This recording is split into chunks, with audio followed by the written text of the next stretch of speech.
नमस्कार आदाब, मैं हूं राव अकरम और आप देख रहे हैं मेरा हिंदी यूट्यूब चैनल। साथियों, वीडियो शुरू करने से पहले आप लोगों से गुजारिश है कि मेरे चैनल को आप लोग सब्सक्राइब कर लें और साथ में बेल आइकन की घंटी को दबाना ना भूलें।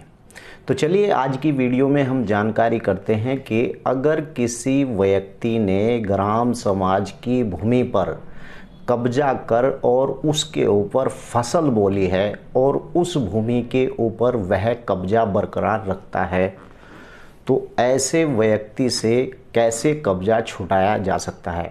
आज इसी मुद्दे पर हम विस्तार से जानेंगे। और आपको मैं बता दूं कि गांव के अंदर अधिकतर ऐसे लोग होते हैं जिन्हें नियम और कानून के बारे में जानकारी नहीं होती है। अगर आपको ऐसे नियम के बारे में पता है और आप ऐसे व्यक्ति को कहेंगे कि भैया ये आपने गलत कार्य किया है, क्योंकि ये ग्राम समाज की भूमि है जो सार्वजनिक उपयोग के लिए छोड़ी गई है और आपने इस भूमि पर कब्जा करके फसल बोली है जो सरासर गलत है, तो आपको जवाब मिलेगा कि तू क्या कलेक्टर है, मेरी मर्जी, जो मैं चाहूँ वो करूँगा। तो चलिए, अगर वो व्यक्ति इस बात को कहता है, पहले तो मुझे ये बताइए इस वीडियो के नीचे कमेंट करके कि आपके गांव के अंदर ऐसे पागल व्यक्ति कितने हैं जो ग्राम समाज की भूमि पर कब्जा कर और उसके ऊपर वो फसल उगा रहे हैं। बिल्कुल आप कमेंट में जाकर मुझे बता सकते हैं। नाम चाहे भले ही मत लिखना, लेकिन ये लिख देना कि इतनी संख्या में ऐसे पागल व्यक्ति हमारे गांव के अंदर भी हैं जो ग्राम समाज की सार्वजनिक उपयोग की भूमि को कब्जा करके उसके ऊपर फसल उगा रहे हैं। चलिए, अगर वो आप लोगों को इस बात को कहता है कि तू क्या कलेक्टर है, तो चलिए मैं आपको कलेक्टर की ही जुबान में बता दूं, उस नियम के बारे में बता दूं कि ऐसे व्यक्तियों के खिलाफ नियम क्या कहता है। अब विस्तार से वीडियो को शुरू करते हैं। अगर आप मेरे चैनल पर नए आए हैं तो चैनल को सब्सक्राइब कर लें और वीडियो को शेयर और लाइक करना चैनल को ना भूलें। चलिए, अब मैं आपको विस्तार से बताता हूं कि ऐसे व्यक्तियों का इलाज कैसे होता है। नियम 115(6), जी हाँ, आप भी खोलकर देख लीजिए। मैं आपको बता दूं कि इस स्टूडियो में बैठकर इस कुर्सियों के ऊपर मुझे सब कुछ याद आ जाता है। इतनी मोटी किताबें भी मुझे याद आ जाती हैं और इन किताबों के अंदर से अगर आप कोई भी सवाल करोगे तो वो मेरे इस माइंड के अंदर है। लेकिन जैसे ही मैं स्टूडियो के बाहर निकलता हूँ तो पागल सा ही हो जाता हूँ। कोई भी अगर व्यक्ति कुछ पूछता है तो इतना दिमाग नहीं होता है कि उसे सही उत्तर दे दूँ, क्योंकि नियम हर बार बदलता रहता है, नियम के अंदर चेंजिंग आती रहती है। इसलिए पढ़ना बहुत ही ज़रूरी होता है और तभी पढ़ने के बाद आदमी को वीडियो बनानी चाहिए। लेकिन जब मैं यहाँ पर बैठकर ज़मीन के बारे में बताता हूँ तो मैं चैलेंज देता हूँ, अगर कोई भी व्यक्ति मेरी वीडियो देख रहा है तो मुझे अभी भी कॉल कर सकता है। वो चाहे किसी भी नियम के बारे में मुझसे जानकारी ले सकता है। इंडिया से बहुत से लोगों के कॉल आते हैं जिसके अंदर लायर भी होते हैं। बहुत से ऐसे व्यक्ति होते हैं जिनका मैं नाम नहीं ले सकता हूं। ऐसे व्यक्ति होते हैं कि जिनका नाम आपको बताऊं तो आप भी ये सोचेंगे कि ऐसा व्यक्ति मुझे फ़ोन करता है। जो व्यक्ति खुद ऐसे केस को सुनता है, भूमि से संबंधित राजस्व नियम के अधिनियमों से संबंधित वादों को सुनता है, वो भी व्यक्ति मुझे कॉल कर लेता है बाजी बार। तो चलिए आपको बताता हूं कि ऐसे पागल का इलाज कैसे होता है। नियम 115(6), यदि भूमि पर दोषपूर्ण कब्जा करने वाले व्यक्ति ने उसके ऊपर खेती कर ली है, यानी कि अगर वो पागल व्यक्ति ग्राम समाज की उस भूमि को कब्जा कर उस पर खेती कर ली है, तो उस भूमि पर उस व्यक्ति का कब्जा रहने दिया जा सकता है। जी हाँ, अगर उस पागल व्यक्ति ने नियम का नहीं पता है और उस ग्राम समाज की भूमि पर कब्जा कर फसल बोली है, अगर फसल बोली है तो उसका कब्जा रहने दिया जा सकता है। कब तक? जब तक कि वह फसल को काट न ले। केवल उस दशा में ही वह लागू स्वीकृति यानी कि मोरूसी दरों के हिसाब से गणना की जाएगी और लगान की 100 गुना धनराशि का भुगतान कर दे। यथा स्थिति सिंचित गांव कोष अथवा ग्राम सभा के भिन्न स्थान प्राधिकारी कोष में जमा कराई जाएगी, यानी कि उस व्यक्ति को इतनी इजाज़त दी जाएगी कि भाई तूने इस ग्राम समाज की भूमि पर कब्जा तो कर लिया है, लेकिन जब तक इस फसल को तू काटेगा, क्योंकि फसल को नष्ट नहीं किया जा सकता है, तो इसकी मरूसी दर के लगान से 100 गुना लगान गांव के प्राधिकरण, यानी कि किसी भी प्राधिकरण, चाहे वो नगर पंचायत है चाहे वो ग्राम पंचायत है, तो उसके अंदर मरूसी दर का 100 गुना लगान जमा कर दे और उस भूमि से कब्जा छोड़ दे। चलिए आगे भी बताता हूँ। भीतर अदा न करने पर अगर उसने उसका लगान नहीं जमा किया और उस व्यक्ति उस फसल सहित उस भूमि पर का कब्जा यथास्थिति भूमि के प्रबंधक समिति या स्थानीय प्राधिकरण को दे दिया जाएगा।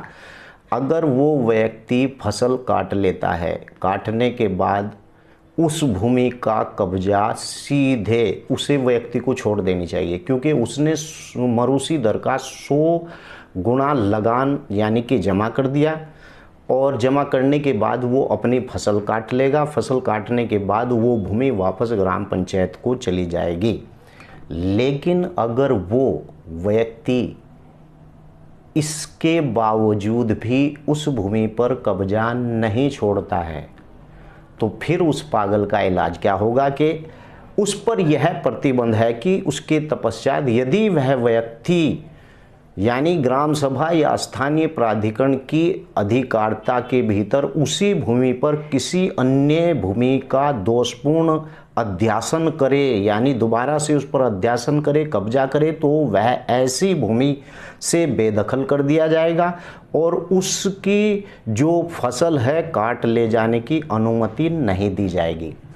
एक बार कब्जा किया, माफ़ कर दिया, 100 गुना मरूसी धन का लगान जमा कर दिया, उसके अगले साल उसने फिर फसल बोली, तो ऐसे व्यक्ति को उस दशा में किसी भी प्रकार की छूट नहीं दी जाएगी और उसकी जो बोई हुई फसल है उसे भी नष्ट कर दी जाएगी, यानी काटने की अनुमति नहीं दी जाएगी उस व्यक्ति को।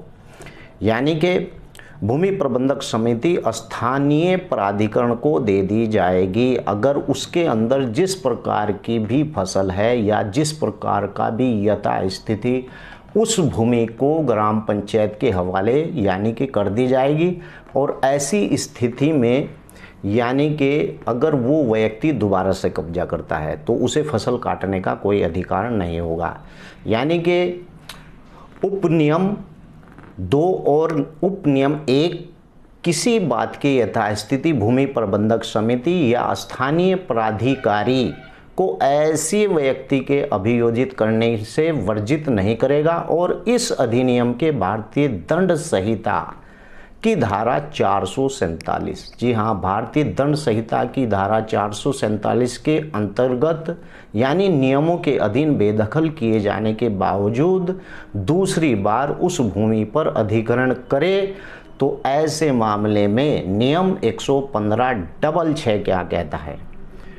शुरू में मैंने बात बताई थी कि इस प्रकार का व्यक्ति यही कहता है, तू क्या कलेक्टर है, मैं जो हूँ मेरी मर्जी है मैं वो करूँगा। नियम क्या कहता है, नियम 115/6 तो कलेक्टर क्या कहता है, प्रत्येक कलेक्टर के कार्यालय में जेवी आकार पत्र 49 में एक ऐसा रजिस्टर रखा जाएगा जिसके धारा 122 के अधीन कार्रवाई में दी जाएगी और क्षतिपूर्ति प्रतिकार के जो मुद्दे से वसूल किए जाएंगे और आदेशित धनराशि का विस्तृत ब्यौरा भी दिया जाएगा।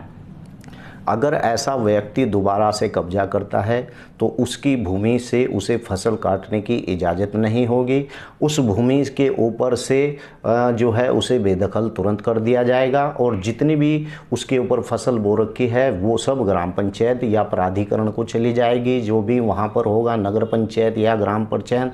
कलेक्टर क्या कहता है, नियम कलेक्टर का जो नियम कहता है, कलेक्टर के कार्यालय में इसी प्रकार का एक रजिस्टर होता है जेवी आकार पत्र 49, उसके अंदर बाकायदा लिखा जाएगा कि इस व्यक्ति ने ग्राम सभा की इतनी भूमि को नुकसान पहुंचाया और फिर इतना लंबा चिट्ठा उसके घर आ जाएगा और मुकदमा भी लड़ता फिरेगा। समझ गए, जितने की फसल नहीं इतने का वो मुकदमेबाजी में पैसा लगाएगा। तो राय तो यही है कि अगर एक बार बोली है तो 100 गुना मरूसी दर का लगान देकर भैया फसल काट लें। और अगर दूसरी बार करते हैं तो फिर तो भैया रजिस्टर कार्यालय में रखा हुआ है कलेक्टर के यहाँ जेवी आकार पत्र 49 याद कर लें। उसमें जो है सारा ब्यौरा भरा जाएगा, कितना नुकसान इस व्यक्ति ने पहुंचाया। अगर जेसीबी भी लानी पड़ी सरकार को तो उसका भी खर्चा लिखा जाएगा, ये सब लिखा जाता है। और फिर कलेक्टर में कार्यालय के यानी कि कलेक्टर के कार्यालय में इस प्रकार का ये रजिस्टर होता है, यानी कि धारा 122 के अधीन कार्रवाई में दी जाती है और क्षतिपूर्ति और प्रतिकार के मुद्दे पर वसूल किए जाने का आदेशित धनराशि का विस्तृत ब्यौरा भी दिया जाएगा।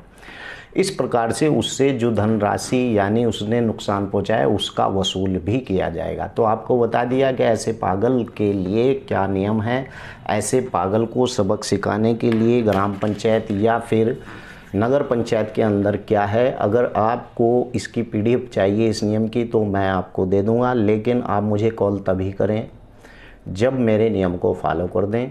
वीडियो को शेयर करें यार, सब्सक्राइब करें चैनल को, और ज़्यादा से ज़्यादा अगर जानकारी आप लेना चाहें तो मैं उस पर भी वीडियो बना दूंगा, आपका किसी भी प्रकार का टॉपिक हो। जय हिंद, जय भारत, खुदा हाफिज।